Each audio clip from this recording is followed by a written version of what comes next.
There's a reason your spirit feels unsettled when certain people walk into the room. There's a reason your energy shifts, your stomach tightens, your smile becomes a little more forced, and your peace starts leaking out of the places where trust once lived. That's not just emotion. That's discernment. That's the whisper of God telling you, look again. Because some of the people you've been calling friends, calling family, calling your support were never sent to support you. They were sent to study you. They came wrapped in kindness but carried confusion, and you've been trying to explain away the red flags like they're just misunderstandings. But the truth is, God never gave you discernment so you could decorate your pain. He gave it to you so you could protect your purpose. See, there's a dangerous thing that happens when you start silencing your instincts just to keep people around. You start shrinking, you start second-guessing yourself, you start normalizing dysfunction and calling it loyalty. But real love doesn't make you feel small. Real people don't require you to betray your peace to prove your value. You've been walking on emotional eggshells, trying to avoid the landmines of their manipulation, all because you didn't want to seem too sensitive. But let me tell you something, sensitivity is not a weakness. Sensitivity is the alert system of your soul, and it's been sounding the alarm. The question is, are you listening? You can't keep excusing the same patterns and calling it grace. That's not grace, that's self-abandonment. You're not being kind, you're being drained. And every time you ignore what your gut already knows, you give fake people another opportunity to rewrite your identity with their lies. They'll start projecting their brokenness on you. Suddenly you're the problem, you're the one who's changed.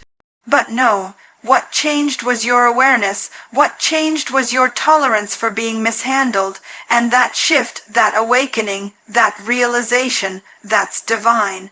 Don't dismiss it. You've been taught to endure, to be strong, to forgive endlessly, and yes, forgiveness is holy, but access is sacred. Not everyone who says they're for you deserves to sit at your table.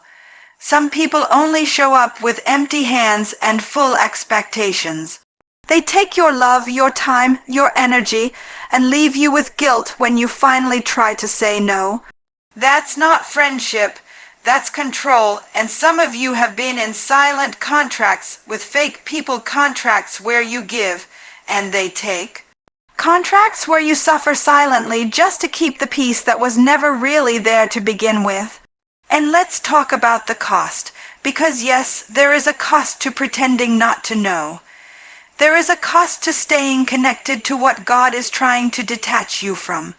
You've cried prayers for peace while holding hands with chaos. You've asked for clarity while entertaining confusion. And you keep wondering why you feel stuck. It's because your spirit is trying to run while your loyalty is chained to lies. You weren't meant to live like that. You weren't meant to live suspicious of the very people you call your circle. It's time to confront the truth. Some people aren't toxic by accident, they're consistent. And consistency is not a coincidence, it's character. The same way love leaves evidence, so does deception. But we're so busy trying to prove we're not bitter, not vengeful, not messy, that we let the mask of fake people stay on too long. We let betrayal linger in the name of peace. But peace built on pretense is a ticking time bomb. Eventually, the truth will explode, and when it does, you don't want to be standing too close to the fallout. It's not your job to fix everyone. It's not your job to explain to grown people how to treat you. It's not your job to dilute your joy so insecure hearts don't feel threatened. Your only job is to protect the light within you, to guard the gift God placed in you, and if that means walking away from fake people, then baby, start walking. Don't wait for the damage to be irreversible. Don't wait for the love to turn into resentment. Choose yourself while there's still something left of you to choose. Because The longer you justify the wrong voices in your life, the longer you delay the right ones. Real connection cannot flow where deception is tolerated. Your destiny cannot thrive in an atmosphere polluted by pretense. You've got too much purpose in you to waste it proving your worth to people who never saw it.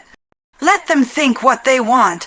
Let them call you whatever name makes them feel better about losing access to you. But don't let them steal your peace, your clarity, your power. You owe it to yourself to stop decorating dysfunction and start honoring your discernment. That's where your healing begins. There's a lie we've been told over and over again that setting boundaries makes you cold, makes you selfish, makes you difficult to love. But I came to tell you the truth. Setting boundaries isn't cruelty, it's clarity, it's spiritual maturity. It's emotional wisdom. It's you finally realizing that your heart isn't a free-for-all and your time isn't community property.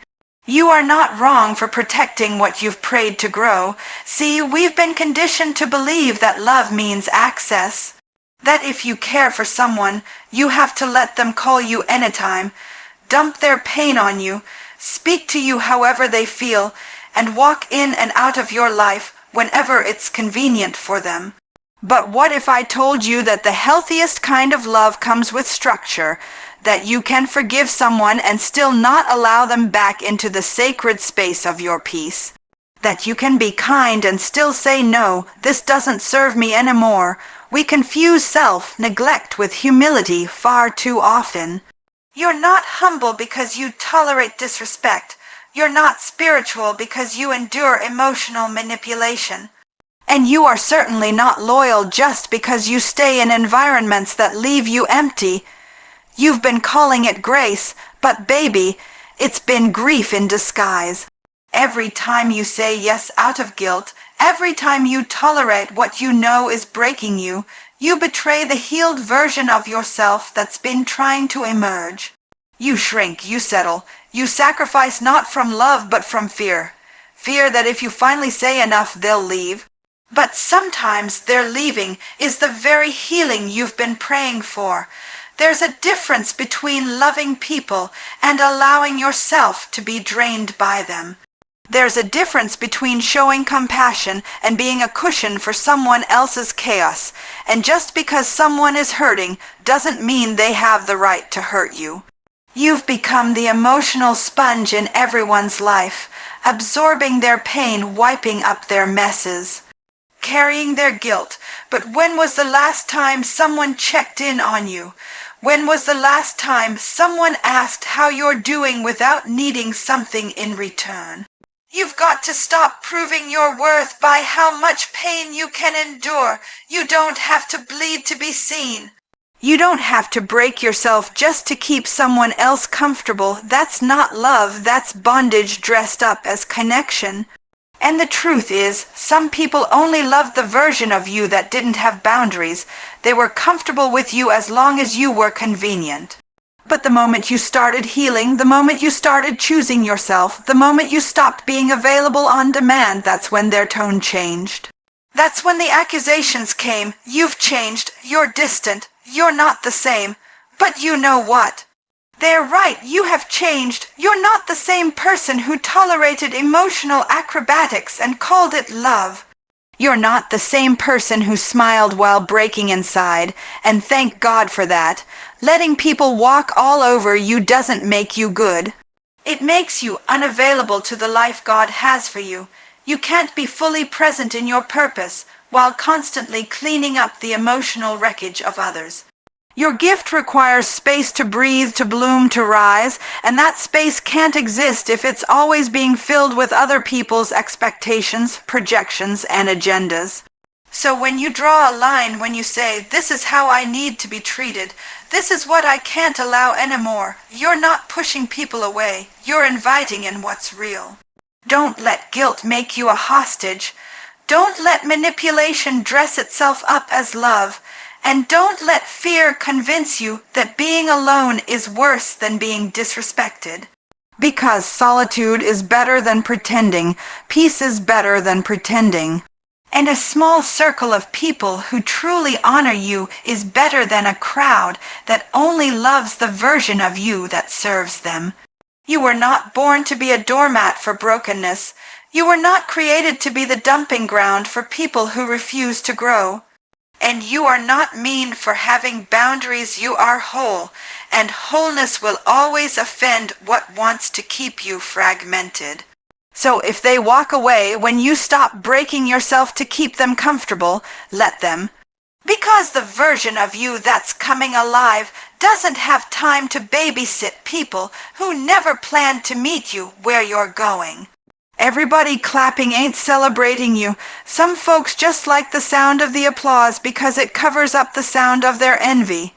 You've got to stop assuming that just because they smile, just because they repost your win, just because they throw in a proud of you, that their heart is clean when it comes to you. Some people clap not because they believe in you, but because they're trying to stay close enough to witness the fall they secretly hope for.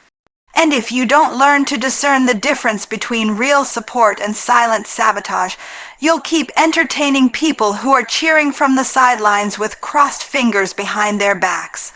Not everyone in your circle is for your future. Some are just there for the footage. They want front row seats to your journey, not to help you grow, but to take notes. To measure how fast you're moving, to calculate how close you're getting to something they never had the discipline to chase for themselves. And when they see you evolving, when they see you healing, rising, walking in purpose, they don't get inspired, they get intimidated. But they hide it well, don't they? Behind compliments, behind casual conversation, behind that "I'm just checking in" text that always shows up the moment you post a win. But their spirit don't lie, even when their words do. You can't keep letting proximity blind you to loyalty. Just because someone has history with you doesn't mean they have honesty with you. You've got people who have been in your life for years but have never truly celebrated your growth. They've tolerated you, they've used you, they've copied you, but they've never genuinely covered you. And I don't mean just praying for you. I mean covering you in spaces where your name gets mentioned, in rooms where they could have spoken life, but chose silence. That's not loyalty, that's opportunism, and you don't need any more leeches with good grammar and fake laughter hanging around your table. You've been calling it friendship, but if you really looked at the fruit, it's been competition dressed up as concern. They don't love you. They love being able to compare themselves to you. As long as you were struggling, they were supportive. As long as you were stuck, they were around. But now that you've started believing in yourself, now that you've stopped entertaining dysfunction, now that you've realized your worth and started walking like you know who you are, suddenly they've got an attitude. Suddenly you're too much, you're acting different, you're not the same, you're not, and that's the point. Growth is supposed to make people uncomfortable, especially the ones who were benefiting from your brokenness. Some of them were only loyal to your lowest version. They loved the you that second, guessed herself, the you that needed validation, the you that made herself small so they could feel tall. But now you're stepping into confidence, now you've got boundaries, now you're no longer explaining your no. And their access to you feels different, not because you're being fake, but because you finally got real. Let me tell you this, you don't owe anyone a front row seat to your life just because they were in the background during your struggle. Sometimes the only reason they were near is because your shine hadn't started yet. Now that the light is coming on, now that you're getting clear, now that favor is falling on your name, they're getting exposed by your elevation. Your growth doesn't just reveal who you are. It reveals who they've been this whole time. And don't get it twisted. The enemy doesn't always come in obvious forms. Sometimes he shows up in familiar faces. Sometimes he wears the disguise of an old friend, an old flame, a prayer partner, a coworker, even family. That's why discernment is necessary. That's why silence is powerful. Not everyone deserves to know what God is doing in your life. Some of them are only listening so they can run back and twist the narrative. They're not impressed by your growth. They're threatened by your glow. But here's what you need to remember. Your calling doesn't need confirmation from counterfeit supporters. Your anointing is not up for discussion. You don't need to shrink so the insecure can feel comfortable. You don't have to dim your light to keep fake friends close. You've tried that, and it nearly cost you your identity. So now you rise, now you shine, now you step boldly, even if the applause gets quieter. Because sometimes the silence after your growth is the loudest confirmation that you've outgrown who they were pretending to be. You can't keep healing in the same place that broke you. That's like trying to breathe in the room where the air is poisoned and wondering why your lungs won't fill. Some of us keep going back to environments that drained us, to conversations that crushed us, to people who didn't see us and calling it home. But comfort doesn't mean safety, familiar doesn't always mean healthy, and just because you've learned how to survive in dysfunction doesn't mean you're meant to stay in it. You've prayed for healing, begged for peace, cried out for clarity, but the moment God starts removing what you were never meant to carry, you fight to hold on. You fight to justify staying. You keep telling yourself, maybe they'll change. Maybe this time it'll be different. Maybe I just need to be more patient. When deep down you know, it's not about them changing, it's about you finally seeing the truth. Fake people will always make you question your worth while smiling to your face. And if you're not careful, you'll keep making excuses for their betrayal, labeling it as growth. But healing can't happen when your pain is still in the room pretending to love you. Some of you are trying to bloom in toxic soil. You're watering relationships that haven't borne good fruit in years. You're showing up with love for people who only offer silence in return. You're staying connected to atmospheres that congratulate your survival but stifle your growth. And it's wearing you out. You feel it in your body, in your spirit, in your emotions, like you're constantly walking against the wind, like every step forward feels heavier than it should. That's not a test of strength. That's your soul begging you to let go. You see, when God starts to shift your atmosphere, it's not punishment, it's preparation. He removes the fake not to leave you empty, but to make room for what's real. But we struggle with that because we've become addicted to the presence of the wrong people. We've built attachments to patterns that poisoned us, and we confuse it with loyalty. But loyalty to people who don't honor your spirit is not loyalty, it's bondage. It's a spiritual weight disguised as commitment, and if you don't break free from it, it will convince you that you're not worthy of the very healing you've been called to. You cannot grow in a place where your voice has been muted. You cannot thrive in an atmosphere that only tolerates you but never truly embraces you. You can't keep opening your heart in rooms where your vulnerability becomes ammunition. That's not love. That's emotional warfare. And it's not your job to keep proving yourself to people who were never rooting for you to begin with. You've got to stop asking for permission to walk away from what's been killing your peace. Some of you have been living in cycles. Same people, same drama, same apologies followed by the same behavior. And you keep forgiving without boundaries, allowing their fake apologies to reset the clock. But you can't heal in cycles, you heal in shifts. And sometimes that shift means silence. Sometimes that shift means separation. Sometimes that shift means walking away without needing closure, because closure isn't something they give you, it's something you decide. You decide that the manipulation ends here. You decide that peace is no longer up for negotiation. You decide that your healing matters more than history. There's a strength that comes when you stop fighting to be understood in rooms where you're constantly misunderstood. When you stop begging for love from people who only offer you their best performance. when you realize that your presence is a gift and not everyone has the maturity to receive it. And that's okay, you're not bitter, you're not angry, you're aware, and awareness births transformation. You don't have to announce the separation. You don't have to explain why you're distancing yourself. You don't owe anyone a PowerPoint presentation about your healing journey. Just move, just shift, just breathe in new air. Just start creating space for the peace you prayed for.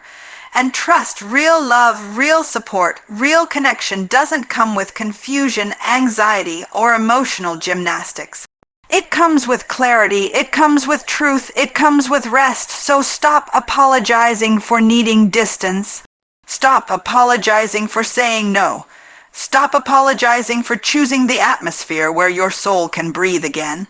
Because the version of you that God is building needs space to stretch, to rise, to soar, and that will never happen in a place that was only ever meant to break you. You're not losing friends, you're losing lies, and that's not something to mourn, that's something to thank God for.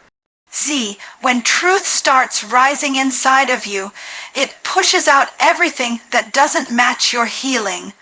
And sometimes that includes the people you once trusted, the voices you once leaned on, the ones who once called you sister, friend, family, but truth doesn't care about titles. It reveals what's real, and what's real won't fold when your light starts shining. What's real won't flinch when your voice gets stronger. What's real doesn't disappear when your confidence finally shows up in the room. It's painful when people start falling off.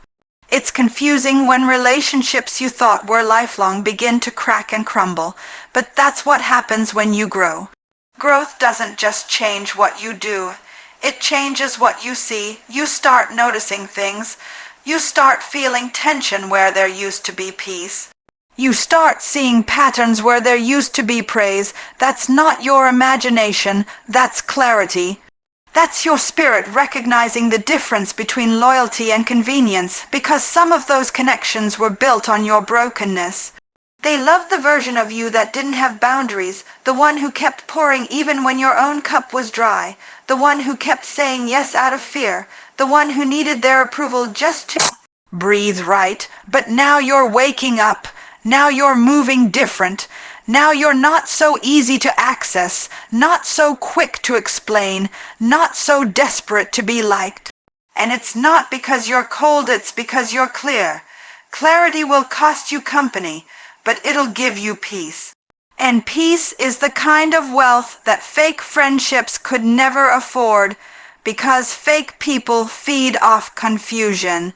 They stay close as long as they can control your narrative, as long as you stay small enough not to challenge them, quiet enough not to expose them. But when the truth in you starts speaking up, they scatter. When you stop being available for their chaos, they disappear. And then they try to spin it like you're the one who changed, and you did, but not in the way they mean. You didn't change into someone fake. You changed into someone free, and freedom will always offend what's still pretending. You're no longer available for relationships that drain you. You're no longer trying to convince people of your worth. You're no longer willing to pretend everything's okay just to keep from making waves, because your soul has paid the price for silence before, and now it's demanding honesty. And yes, it stings. It hurts when the people you would have gone to war for don't even show up for the smallest battles in your life. It hurts when you realize the only time they were around was when you were needed, not when you were needy. It hurts when you see their support was conditional, their love performative, their friendship more about access than actual care. But hurt is not always harm. Sometimes it's healing in disguise, because it breaks the illusion. It pulls back the curtain. It frees you from investing in people who only saw your value when it served them. You've been planting in dry ground, giving your best to people who never planned to grow with you. And now that you're starting to protect your peace, now that you've stopped explaining your every move, now that you've learned how to choose yourself, you're being called distant, selfish, hard. But you're not hard, you're healing, you're not cold, you're finally covered, you're not fake, you're just done pretending. And when people fall off because you started walking in truth, don't chase them, let them go, let them remove themselves from the story. Because who's meant to go with you will never be intimidated by your growth. Real friends don't shrink in the face of your expansion, they stretch with you. Real love doesn't compete with your light, it celebrates it. And real community doesn't crumble under conviction, it gets stronger. You didn't lose anything valuable, you lost the illusion, you lost the need to perform, you lost the dead weight. And what you're gaining in exchange is so much greater clarity, authenticity, peace. That's what happens when the truth starts rising. Everything that can't stand in it will fall, everything that can't survive the light will fade, and it's not rejection, it's revelation. So stop grieving what walked away.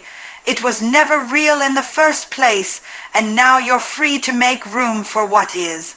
Wasting your time on fake people doesn't just cost you your peace, it delays your purpose.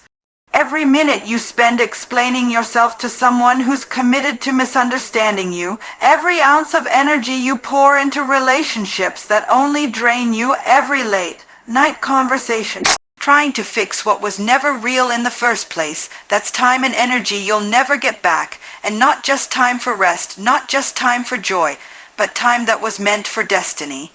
Time that was meant for divine assignments, time that was meant for growth, for elevation, for purpose. But instead, you're sitting in spaces where God never told you to sit. You're trying to prove your worth to people who wouldn't see it even if you screamed it. And while you're babysitting betrayal, you're missing divine appointments. While you're cleaning up after chaos you didn't create, you're too tired to answer the call that was designed just for you. Because fake people don't just show up to distract you, they show up to drain you so you don't have the strength to move when God says go. And they'll do it gently, subtly, they'll package their inconsistency in charm. They'll sprinkle just enough love to keep you hooked. Just enough attention to keep you coming back, but at the core, there's no substance. At the core, you're doing all the carrying. You're doing all the forgiving, you're doing all the showing up, and you're wondering why you feel empty, why you feel heavy, why even the things you used to enjoy feel like work now. It's not you. It's the weight of misplaced loyalty. It's the pressure of entertaining connections that were never meant to go the distance. Some of you are so used to rescuing broken people that you've forgotten what it feels like to just be held. To be seen, to be poured into, you've gotten comfortable playing the healer, the helper, the hero. And now that you're trying to shift, now that you're trying to reclaim your time and guard your space, they're calling you selfish. But listen, choosing your calling over chaos is not selfish, it's sacred. Protecting your purpose is not arrogance, it's obedience. Because you cannot keep carrying what God called you to release, fake people have a way of convincing you that love looks like labor, that being good means being exhausted, that being loyal means being last, but you weren't born to survive emotional warfare. You weren't born to live life walking on eggshells, and you definitely weren't born to stay small so someone else's ego could stay safe. The longer you allow counterfeit connections to occupy your space, the longer it takes for real, authentic, divine relationships to find you. Because God doesn't send real people into crowded rooms. He doesn't place kingdom connections in atmospheres already full of confusion. He waits until you make space. He waits until you release the imposters. He waits until you realize that peace is more valuable than popularity, that purpose is more powerful than people pleasing, and that being alone with clarity is better than being surrounded with company that clouds your vision. You've been tired not because you're lazy, not because you're unmotivated, but because your spirit is overworked. It's trying to grow in soil that can't support you. It's trying to elevate while constantly being pulled back down by people who benefit from your stagnation. They don't want you to leave because they know when you do, their access to your energy goes with you. But you have to understand, you are not responsible for being everyone's answer. You are not called to be the foundation for people who refuse to build for themselves. You can't keep postponing your calling, trying to repair what you didn't break. You can't keep saying, maybe one more chance, when God has already shown you the truth. Every delay matters. Every distraction has a cost. And if you're not careful, you'll look up one day and realize that the vision God gave you is still sitting on the shelf, not because you weren't capable, but because you were too busy chasing people who were never meant to walk with you. The time you've spent trying to fix fake people could have been the time you were meant to be healing, building, rising. So no more babysitting betrayal. No more giving CPR to relationships that died a long time ago. No more wasting precious moments on people who treat your value like it's optional. You've got too much in you to keep handing it to people who only come to take.